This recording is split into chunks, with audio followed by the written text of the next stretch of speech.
remove the CJI. Do we not believe in the CJI? Of course we believe in the CJI. Why is he not in that room?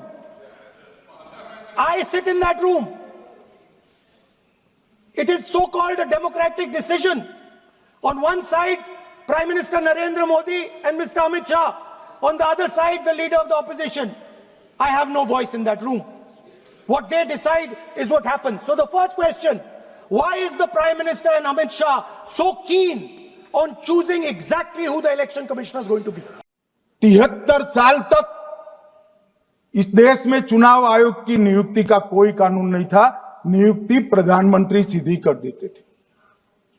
और मान्यवर, मैं आज ये पूरे देश को बताना चाहता हूं कि टोटल अब तक जितने चुनाव आयुक्त हुए और जितने मुख्य चुनाव आयुक्त और चुनाव आयुक्त, ये सभी इसी प्रकार से हुए।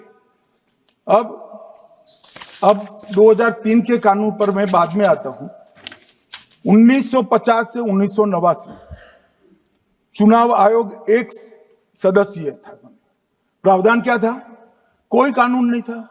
प्रधानमंत्री जी फाइल भेजते थे राष्ट्रपति जी को और राष्ट्रपति जी नोटिफिकेशन जारी करते। तो भाई उस वक्त बरोबर चुनाव था, सबसे अच्छा था। नहीं, मैं ये नहीं पूछता नियुक्ति की प्रक्रिया। मान्यवर, पूरा उनका 55 साल प्रधानमंत्री जी ने ही चुनाव आयुक्त को नियुक्त किया, तब तक कोई सवाल नहीं था। और नरेंद्र मोदी करते हैं तो उन पर सवाल उठाते, मगर हमने तो ऐसा भी नहीं किया मान्यवर। फिर 89 से 91, जब 89 में चुनाव आयुक्त उनकी सुनते नहीं थे, तो पहली बार उस पर ब्रेक लगाने के लिए चुनाव आयोग को बहुत सदस्यीय बनाया गया।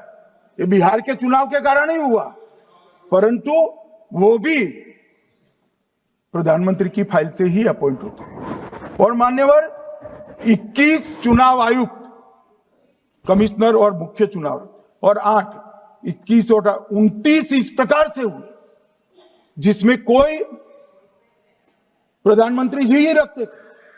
कांग्रेस पार्टी ने ही ये परंपरा बनाई थी, कानून भी कांग्रेस पार्टी ने बनाया था। मगर आज आरोप करना है इसलिए आपने चुनाव चोरी कर लिया, चुनाव चोरी कर लिया, चुनाव चोरी कहने से कुछ नहीं होता। जनता हमको सुनती है भाई, और हम जवाब भी देते हैं।